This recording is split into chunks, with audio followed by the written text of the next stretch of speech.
This week on the BackTable podcast. Taking things slowly and making sure that things are done right from the beginning is a very important thing, developing good habits. So that's exactly how we do it. And every practice can be unique, but we felt that figuring out how to compliantly document things while you're in parallel also learning the topics of urology was really important, and they kind of went hand in hand. And that's how we set up our onboarding. Is when a new APP comes, they'll shadow first, and they'll start documenting, kind of act as a scribe within the practice, and then start seeing patients like when you were a resident, when you would go see the patient, then go outside, talk to your attending, kind of figure out a plan together, and then both go back in, and then slowly developing an independent schedule. But at the end of the day, we want all of our advanced practice providers on an independent schedule. And I think making sure that they have that confidence and that autonomy really brings a lot in terms of satisfaction from their job.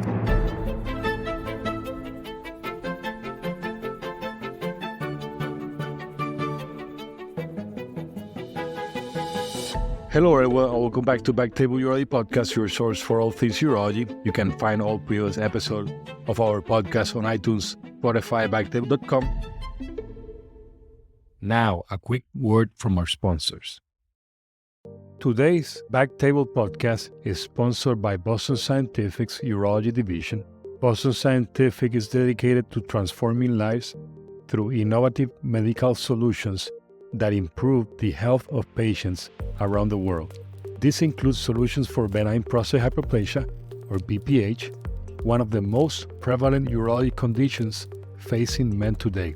Boston Scientific's Rezum water vapor therapy is a minimally invasive BPH treatment that provides urologists with an efficient, durable solution that reduces prostate volume while preserving sexual function. With proven efficacy, durability, and lower clinical progression rates than daily medications, AUA guidelines support a shared decision-making process for the consideration of Rezum as a first-line treatment and alternative to medications. Additionally, if insufficiently treated BPH can negatively impact bladder function, making earlier intervention valuable for patients. Give your patients an alternative to daily medications and long-lasting BPH relief with Rezum therapy. Now, back to the show.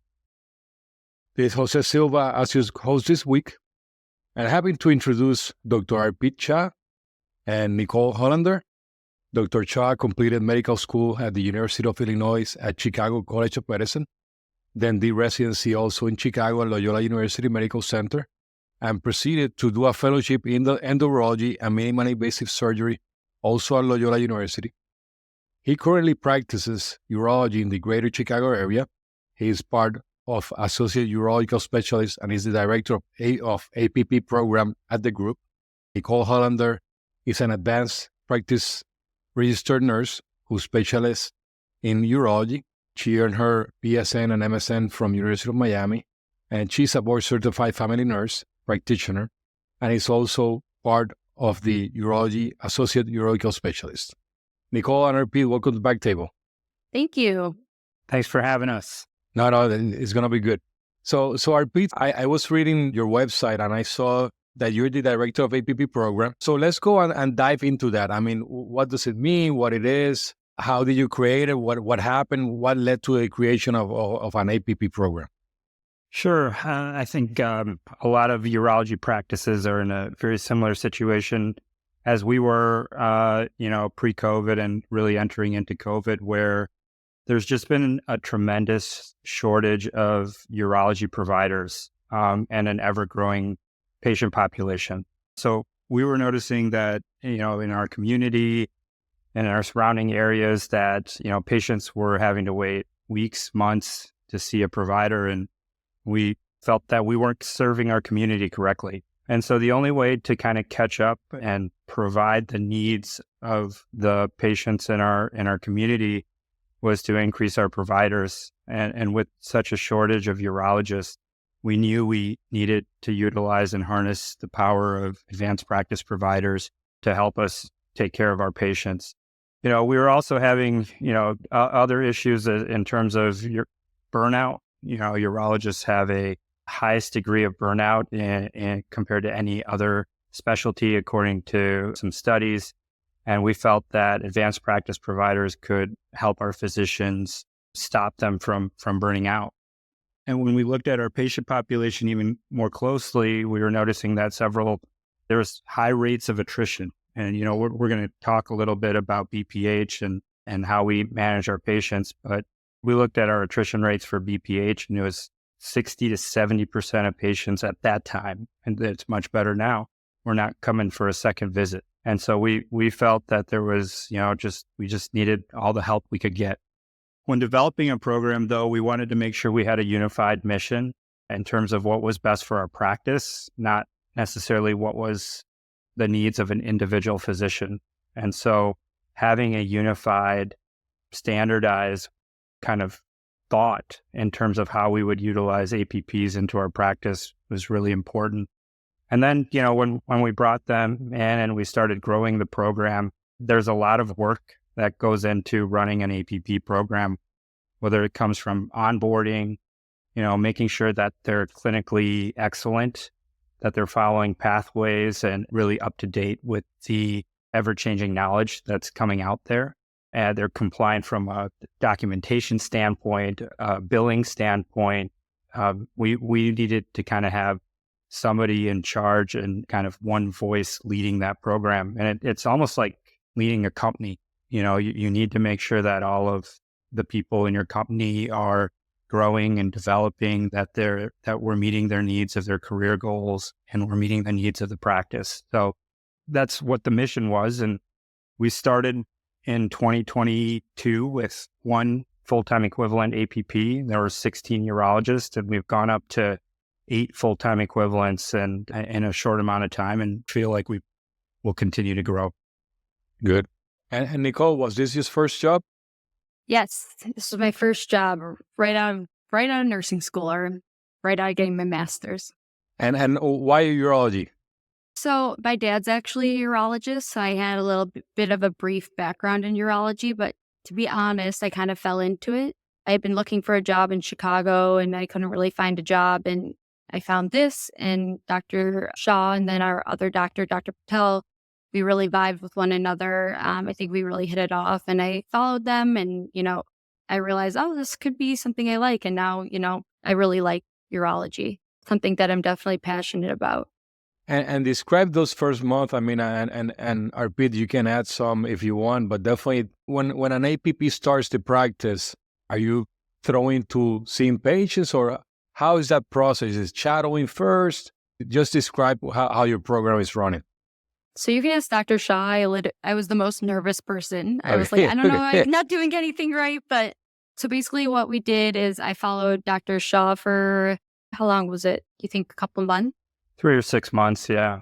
A few months. And so I kind of, watched him document. We worked on documentation first. I think that was one of the most important things we needed to work on. And, obviously, as I followed him, I learned along the way different things. I'd take notes. He would have actually once a week say okay, this week we're going to talk about this topic. And, I'd take notes. I actually have a whole binder in my office. And then slowly we started to give me patients. So I started to do some telehealth on my own to kind of warm me up. And Dr. Shaw had to push me a little bit to see patients in the office, but eventually we got there. And, I think really a lot of the learning happens when you are pushed. Sometimes people need that little push. I think that a lot of the learning I did was actually when I started practicing, but I definitely needed those months with Dr. Shah to, get a base and understand what I was doing, especially because I'd never done it before. I would kind of mirror that. We're trying to build a standardized way of onboarding, and that's not only locally in my practice at AUS, but we're part of the large urology platform called Solaris, and we're working that on onboarding for APPs on a national level. And, we don't realize how fast our advanced practice providers actually catch up and are getting thrown in to see patients. And sometimes we have to remember that urology residencies are 6 years with 4 years of med school beforehand. And so, taking things slowly and making sure that things are done right from the beginning is a very important thing, developing good habits. So that's exactly how we do it. And every practice can be unique, but we felt that figuring out how to compliantly document things while you're in parallel also learning the topics of urology was really important, and they kind of went hand in hand. And that's how we set up our onboarding. Is when a new APP comes, they'll shadow first and they'll start documenting, kind of act as a scribe within the practice, and then start seeing patients like when you were a resident, when you would go see the patient, then go outside, talk to your attending, kind of figure out a plan together, and then both go back in, and then slowly developing an independent schedule. But at the end of the day, we want all of our advanced practice providers on an independent schedule. And I think making sure that they have that confidence and that autonomy really brings a lot in terms of satisfaction from their job. And Arpeet, are your APPs getting paired with a specific urologist, or essentially is for them to grow and then target different urologists with the practice that specialize in any niche? The answer is yes to kind of all of that. So it really depends on the needs of the practice. We want our advanced practice providers at first to be able to work on all disease states with different providers and really have kind of being able to work with every part of our practice. And then as they grow and, once you're, a year into the practice, if there is a particular niche that you feel that you want to really dive into, it's our job as a practice to make sure that we give that opportunity to the advanced practice provider. And Nicole, was there any niche that you wanted to go into urology when you got on board, or you just wanted to get a hands on everything urology? At first, I don't think I was sure. I kind of needed to dip my fingers into different things, but I ended up really liking BPH, and there's so much you can do with BPH. So that's kind of the direction I went. And now I interpret all the UroCuffs. So we do a UroCuff day every Tuesday. One of the nurses does the UroCuffs, and then the next day I have a day where I go over all the results with the patients and kind of talk about next steps. But yeah, so I ended up really liking BPH, and that's kind of like the bread and butter of urology, I think, too. So it's been really interesting, and I really enjoy interpreting the UroCuffs, and I think I've gotten pretty good at it. And I'm going to ask you that question again in terms of UroCuff, but so let's talk about BPH and Arpeet. Can you go with the workflow or of how a patient is evaluated in the office? Yeah, so our BPH program is really, I think, robust, and I'm really proud of what we built. It's a combination of utilizing patient navigation services, our advanced practice providers, nursing kind of at every level, and then the physician to drive things home. But we have all new patients are seen by the physician. We really try to make that happen. I think it starts the patient journey off in the way that a lot of patients want. They want to see a doctor. And then if a patient has significant urinary symptoms based on AUA symptom score, we'll trial a med if they have not. And then, we really care, and I personally really care about objective testing. I think the days of saying you have urinary symptoms, we're going to do a TURP are kind of over, because we have so many options in terms of the surgical management and all the procedures that are available. And we know that certain procedures work better for certain prostates and certain work better for other prostates. So I'm just a huge proponent of objective measuring. And so objective measurements come with three things, cystoscopy, transrectal ultrasound of the prostate, and then some form of uroflow, UroCuff, uroflow, urodynamics, depending on kind of what your practice wants. And we usually start with UroCuff in our practice. And it's because it's a great non-invasive test that, we don't have to put anything into a patient, and patients certainly appreciate that, to get some baseline measurements. And then, the UroCuff test is done by our MAs on a day, and then they're interpreted by our advanced practice providers, where we've spent a tremendous amount of time educating our advanced practice providers on how to read UroCuffs. I can tell you, a lot of them can read them better than physicians. I can tell you, Nicole, sometimes I will ask her, what does she think about a UroCuff, to give me a second opinion, or a urodynamics, And so education is important there. And then Nicole will read the UroCuff, and if the patient needs that objective testing, it gets put back onto the physician to do a cystoscopy and truss. We usually do that on the same day. And then at that point, we have all kind of the necessary measurements to make an assessment on how the patient is doing with meds, without meds, if they need surgery, what surgery they need, and we can go from there.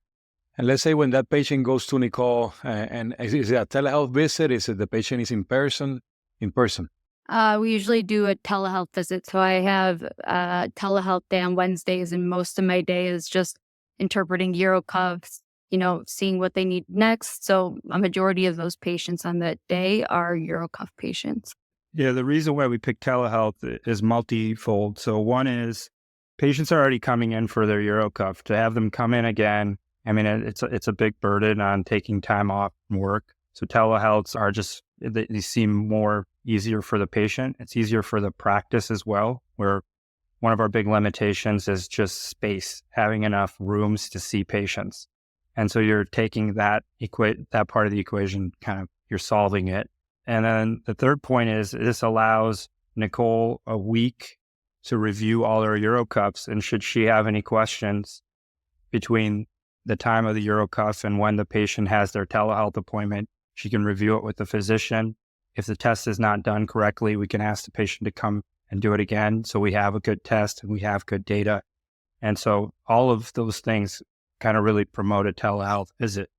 And Arpeet, let me ask you something about billing. I mean, are you billing for the UroCuff on the day of the nurse visit? And is Nicole able to bill for the interpretation also? So you're billing for both things? Yes. Yeah, we are. Nicole, so what are some of the questions that patient ask when you talk to them with the UroCuff, after UroCuff? They always ask me, why was I put on tamsulosin? What does it do? I think that concept is sometimes hard to grasp. A lot of times they ask me, to kind of explain like the pressure flow relationship. So Dr. Shah uses this analogy, when blood is pumping through the heart and the arteries and there's blockage, your heart pumps and pumps and pumps really hard for a long time. Eventually your heart can give out. So we kind of say that in relation to the bladder, your bladder pressure is really high. It's pumping really hard and working overtime to get that urine out through the urethra, where eventually your bladder can fail because they're like, I don't really understand, why we have to do this if I'm not having symptoms. And a lot of times, their UroCuff will look terrible, but they say they have no symptoms. And you look at the UroCuff and you're like, okay, well, maybe we should just take a look and see. So it's really just explaining, why we're seeing what we're seeing and making it more easily, interpreted. And I think, just like you mentioned, I think that's the perfect analogy about the heart. Some people don't understand that. In every cubicle, I have pamphlets that they show the damage of the bladder. So they seem to understand that. Those are the best pictures. Yeah, we love those. Those are the best pictures. I think patients want to know what's going on, right? And so by giving them their data, by giving them an analogy that they're very familiar with, and then showing them their own UroCuffs, showing them the pictures, showing them their bladder pressures, their flow rates, telling them what's normal, what's not, is really important. We do the same thing with cysto, right? Before I do a cystoscopy, I will go through pictures of normal and abnormal bladders and normal and abnormal prostates.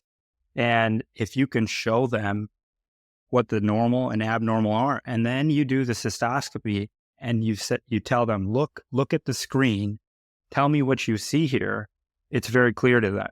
And then they're the ones who are saying, well, I need to get something done. I do have problems. I realize this, and I think it's all about patient education. Also, UroCuff is a really good way to make sure that they follow up. So a lot of times if, a patient is like, I just want to stay on medication for now, I'm not really interested in a procedure, I'll be like, okay, well, maybe we should repeat the test in 3 to 6 months to see if anything's changed. And usually like, yeah, that's a good idea because, they want to help themselves. But sometimes at the time, it takes a little push to get them to do a cysto or something. So I feel like it's really helped make sure that my patients follow up and don't just get lost. Yeah, and sometimes they do get a little bit of improvement with Flomax, and for example. And because they do get a little bit of improvement, they get used to being so bad that just a little bit of relief is good enough for them. But they don't understand that the damage will continue. That bladder damage will continue. Yeah, and this is why when we look at national Medicare data, we see such high failure rates with BPH procedures. It's because we're intervening too late, right? We're intervening when the bladder has already failed. And to expect that after somebody's in heart failure, if we stent them, that their heart's going to get back to normal is it's common sense that it's not going to get better just with that. And so early intervention is important.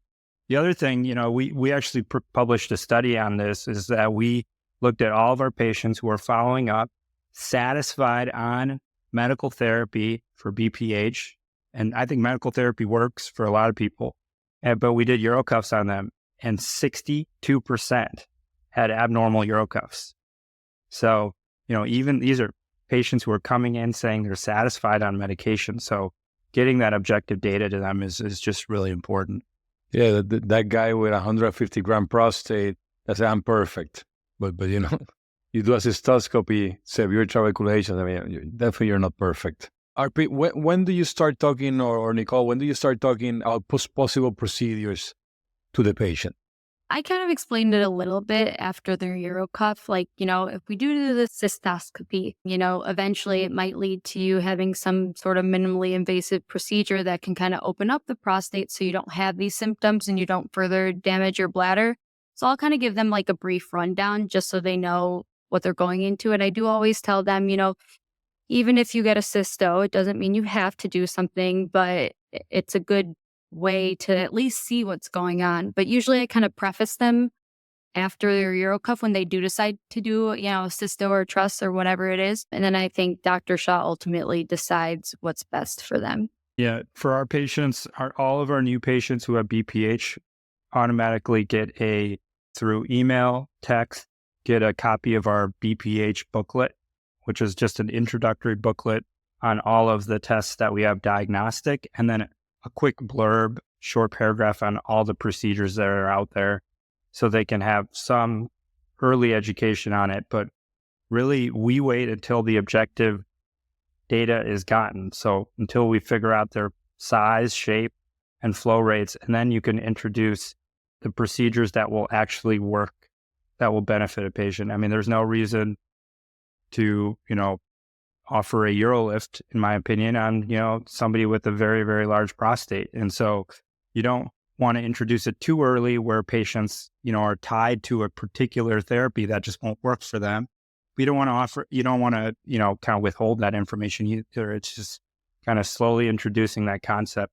Right now, I mean, I see a lot of patients. UroLift is doing a good job, I guess, getting the information out there, because I see a lot of patients asking for it. But then when you do the testing, I mean, trilobal prostate, intravesical component, hey, you're not a candidate. So yeah, so like you mentioned, and you mentioned you give them like a brief pamphlet of everything, or yeah. So we have you created that one, yeah, through our practice, and it's all QR code based. It's all virtual. We used to have printouts, but we do have printouts for our patients who just don't want anything virtual, or electronic, I should say. But that booklet kind of gives an introduction to our program. It actually has our pathway written out. So, you're going to have AUA symptom scores. You're going to have, these are the tests that you can consider. There's going to be a little blurb about each test. And then all the procedures that we offer, whether, GreenLight, UroLift, Rezum, simple prostatectomy, aquablation, all the things that we can offer a patient will be listed there. Okay, so the patient has BPH symptoms, is obstructive. Then describe that process of deciding. Are you guys doing procedures in the office or strictly in ASC? It's a mixture. We have office, ASC, and hospital. So it's all those things. I also sit on the clinical board of BPH for Solaris, our national group. And physicians are very passionate about how they feel about particular procedures. There's no way we can convince every physician to say that this is right or this is wrong or this is better. And I don't think that that's the goal of any of this. The goal of this is to make sure physicians are doing all the diagnostic tests before they make a decision. We've all seen that patient that's in the hospital that, has like a 200-gram prostate, came in with retention and had a procedure that's really not made for that kind of a prostate. 8 clips and Yeah. We see 8 UroLift clips and a 200-gram prostate, and the patient's as confused as you are about why they're there. And so it's impossible to say which procedure is better and convince it to all your group. And that's not the goal. We still know that there's still somewhat of an art in medicine. And, we want the physicians at the end who are going to do the procedure deciding what procedure they feel is right. And that's good. And I think that's what we want. But we want to make sure that they got all the testing, that they have all the information, because that tends to make sure that they choose correctly. And you're a center of excellence of Rezum. Are you doing them in the office?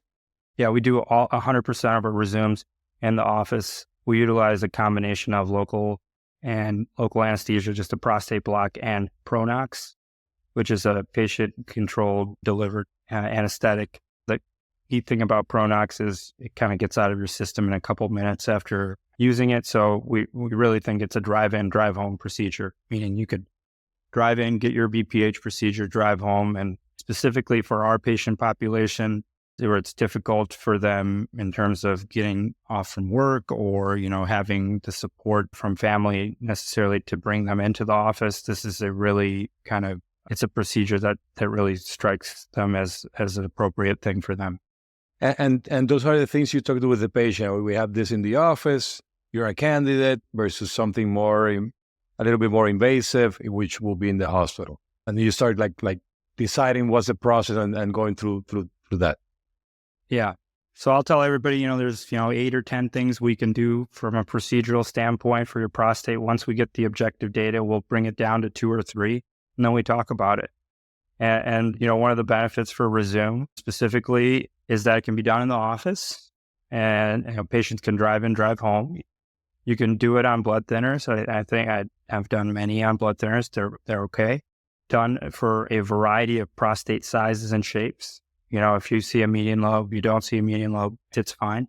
And the biggest thing is it's reproducible despite surgeon skill, right? We're really utilizing the technology to do the work.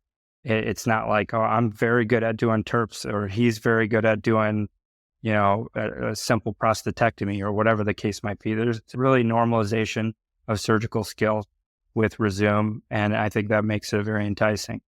No, definitely. I mean, I do some Rezums and the patients do great. As a surgeon, you don't see that instant gratification of the hole, but definitely you just have to trust the technology and let the prostate shrink, because it will shrink. How long are you leaving the catheter? Typically 3 days. If a patient's in retention, I leave it in for 2 weeks. I think one of the complaints about Rezum from patients and providers is the irritative symptoms that occur afterwards, and they tend to last longer than your other BPH procedures. And that's the truth. They have irritative symptoms that last longer than the average BPH procedure. Patients aren't worried about it if you let them know beforehand. You let them know the day of the procedure. You let them know when the catheter comes out that things are going to get worse before they get better. As a physician, it took a little bit to not have that immediate gratification to see an open cavity. And I took every chance I could in getting a cystoscopy. If a patient had gross hematuria a year later, I was doing a cysto on them because I wanted to see. And sometimes you'd have patients get CAT scans and you could see the defect. The defect is significant, and there's no doubt about it. What's the largest you're doing? I know off-label, how big will you go? So for particularly comorbid patients who are in urinary retention, I have a 90-year-old who comes in urinary retention, 120, 130 gram prostate. I'll try it. I think it's worth a try. I usually, for patients with just BPH, not urinary retention, I'll do, my average is 1 stick per 10 grams. So a 50 gram prostate, I would do 5 sticks. When we started with Pronox, patients were so comfortable that we were oversticking patients. And I think their results were great, but their irritative symptoms lasted longer. But for those patients in retention, like the 90-year-old who comes in, I'll do 120, I'll do 130 gram prostate, as long as they know that it's off label and they know that, it might not be successful, but it's worth a try. It's either that or nothing, or keep the catheter. And Nicole, are you the one seeing the post-op, or who's seeing the post-op? Yeah, so the nurse practitioners normally see the post-ops. So like with Rezum, they'll come in, we do a void trial. As long as they pass, we take out the catheter. Then typically we'll have them follow up in 6 weeks or 6 to 8 weeks, and then 3 months. That's like the typical kind of pathway we follow afterwards. And let's say you have a patient after any procedure of BPH starts getting overactive bladder symptoms. Are you treating them, or they're going to Dr. Shah? I don't always treat that, just because a lot of those symptoms they're feeling is because they just had the Rezum. So I think it's, like Dr. Shah said, really important to like drive that point home to them. Like, you're going to have symptoms afterwards. You're going to feel like I made you worse, but you're going to get better. It just takes time. So, depending on the patient, let's say, it's been a long time and they're having, overactive bladder symptoms, maybe I'll give them some samples, but I try to hold off until they're, a good few months outside of the procedure, because I think it does take a little bit. And sometimes we can confuse overactive bladder for, post-procedure symptoms. No, and I agree. I just asking to see what you do, because most of the time, even though you explain the patient what to expect, some of them, they think they're going to wake up like nothing happened. And, so I just wanted to know, how do you deal with those more difficult that are trying to say, hey, you made me worse? It sometimes it takes some convincing. Yeah, it's certainly difficult, and certainly reiterating it over and over again is necessary. There's a great platform actually called VidScripts. I'm not sure if you're familiar with it, but this is, these are pre-recorded videos that are sent out to the patient on a particular cadence around when a procedure is done. And I think that patients really appreciate it. So when they're having their irritative symptoms 1 week, 2 weeks, 4 weeks out from the procedure, if they get a little video saying that you might still be having this and this is normal, it puts them at ease. But yeah, certainly, it's easy for us to say it on our side, to say that things are going to get worse before they get better, but living through it is obviously a different story. Yeah, I sometimes find myself just doing a prescription, because sometimes it's just easier than just continue repeating myself. Go ahead, Nicole. Dr. Shah does a really good job of, telling patients beforehand what's going to happen afterwards. Like, he'll even say, after this procedure, you're going to say, I don't like Dr. Shah. He messed me up. He says that beforehand. And it's really, honestly, it lasts in their head. And when I see them, they're like, when I kind of explain to them, like, okay, over the next few weeks, you'll be feeling these things. They're like, yeah, Dr. Shah told me. So they're like, they're prepared. So it's really important you tell them beforehand and set, realistic expectations. And if they don't feel that, then they're really happy with you. No, yes, sometimes that happens. I mean, you have the guy with a big prostate and they're perfect, and there's no way of predicting who's going to be having miserable symptoms afterwards. It would be great to know beforehand, like if the UroCuff or something will predict who's going to be bad afterwards or who's not, but maybe something for the future. So, Arpeet, let's go back to the program. You mentioned that you have 4 pillars of your EP program. How do you evaluate clinical excellence, compliance, productivity, career development? Yeah, I mean, those are difficult to measure always, but there's a variety of ways that we can make sure that it happens. So in terms of clinical excellence, take, for example, UroCuffs. We spend a lot of time educating our advanced practice providers with UroCuff.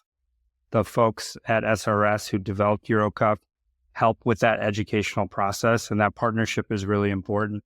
And we'll have periodic, maybe annual UroCuff tests where we're having our advanced practice providers go through UroCuff studies, answer several questions about them so we can identify those who need more education, right? So that's just one part of clinical excellence. We can talk about prostate cancer and active surveillance and kind of all the things, we can go through, but making sure that you have a kind of a robust program, a pathway, and then a way to monitor that pathway compliance.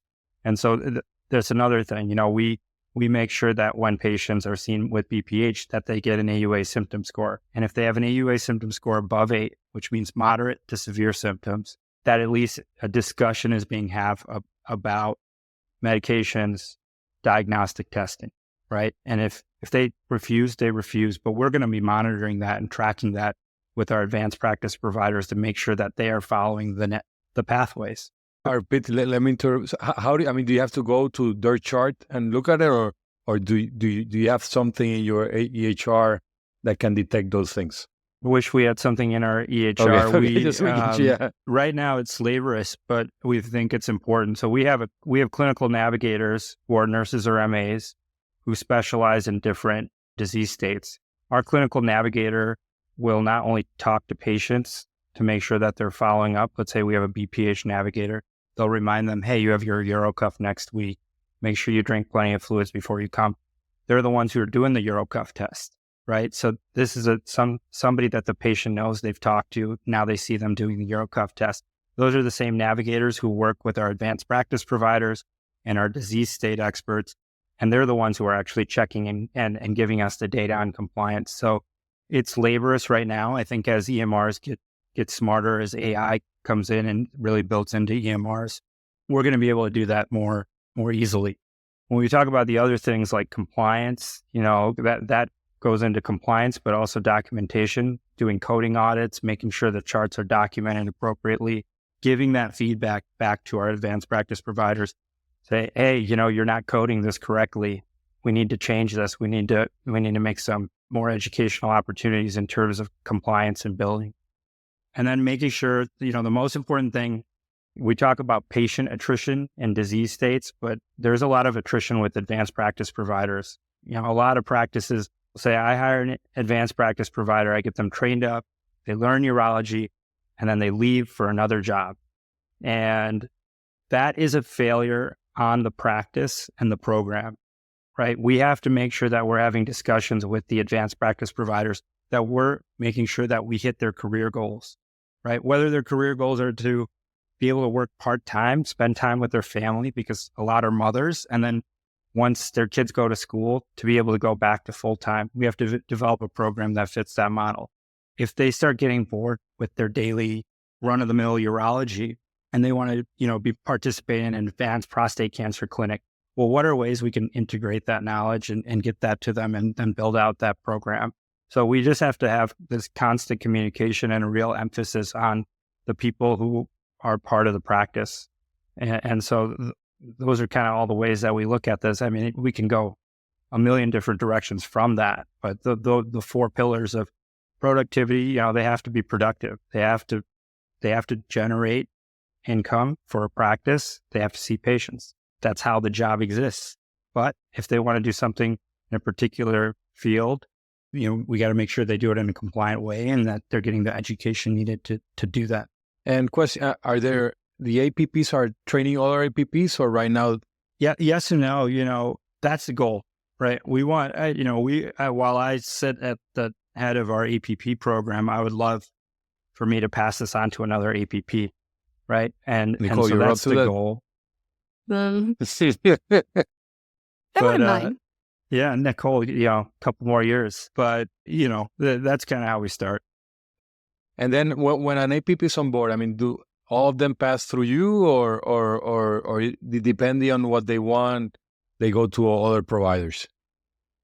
It starts with me, and then we certainly have our APPs visit. We're not all in one clinic and one site, so we want to make sure that they go through the various locations. If there is an APP that they want to shadow, that we make that happen, and we make sure that everybody's learning from everybody. And so I'm not in the office every day. So, the days I'm in the office, I really, especially at the beginning, I like to have that hands-on, one-on-one time with a new APP. But, the other days where I'm not in the office, we're pretty flexible. And I mean, for us as urology, I mean, we know what we got into, and it turns repetitive. So, I mean, we do the same thing over and over and over. We would try to keep up to date, up to times, and try to use new technology. And that's the way that we keep engaged and not bored. But Nicole, I mean, for an APP, how does that look like? Just keeping engaged, challenge yourself.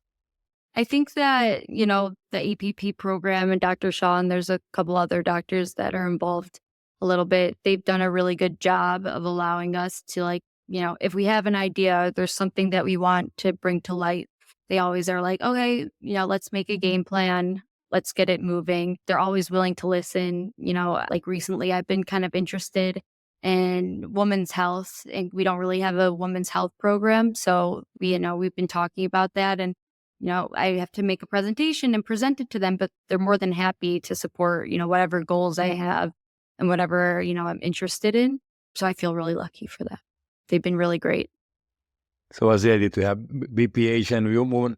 I dabble in a little bit of both. Yeah.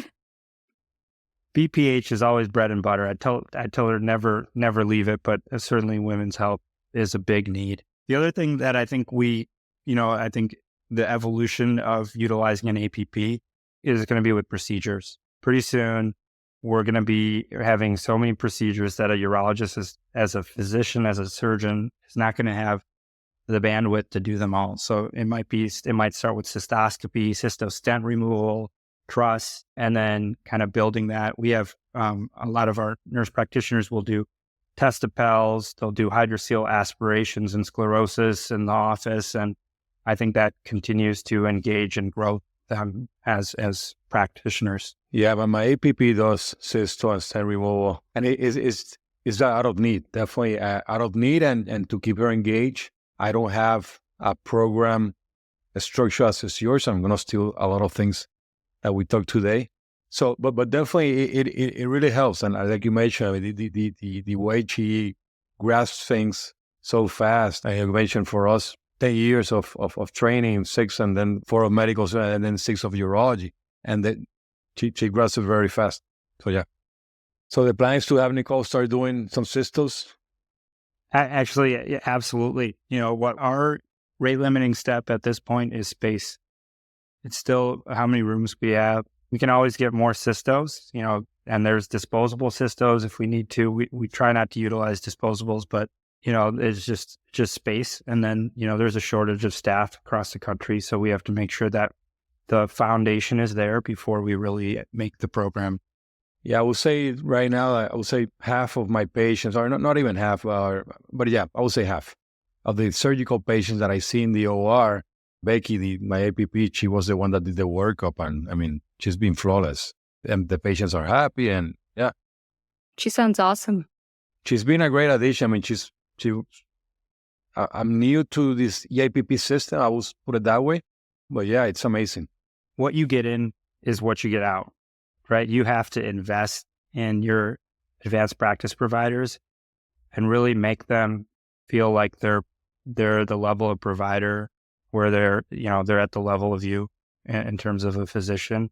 And they certainly are in the office. I mean, they should be able to do anything that a physician can do. And definitely for us, the idea is to not only have, I mean, we have talked about the BPH clinic, but really doing the body dysfunction and incorporate some women and doing the neuromodulator, sacral incontinence stuff. So and have the entire world of the urinary system in that sense. So Arpeet, anything else you wanted to add? I think we covered a lot. I think it was a great topic. Anything else you want to add? No, I'm good. Nicole, anything else? I don't think so. 4 of our APPs were like their jaws dropped when I told them that we're going to be on this podcast. Awesome. They listened to you religiously. And so, I mean, it was like they were like fangirls, they were really excited. No, I mean, and this topic is all, I mean, thank you for sharing this. I wrote it to you in the email. I mean, this is great. And it will definitely change our practices for sure. I know. It has to, right? We can't do it alone. More urologists retiring than that are coming in. Patients keep piling up. So we have to harness the power of APPs. And like you mentioned, I mean, also having the APP happy, keeping them up to the level, to the highest level of possible to the licensure, and keeping them engaged and continue evolving together. Well, Dr. Shah, Nicole, thank you for being BackTable. I really enjoyed this conversation. Until next time. Thanks for having us.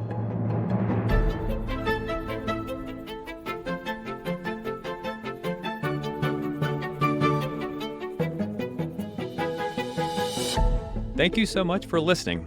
If you haven't already, make sure to subscribe, rate the podcast 5 stars, and share with a friend. If you have any questions or comments, DM us at _BackTable on Instagram, LinkedIn, or Twitter.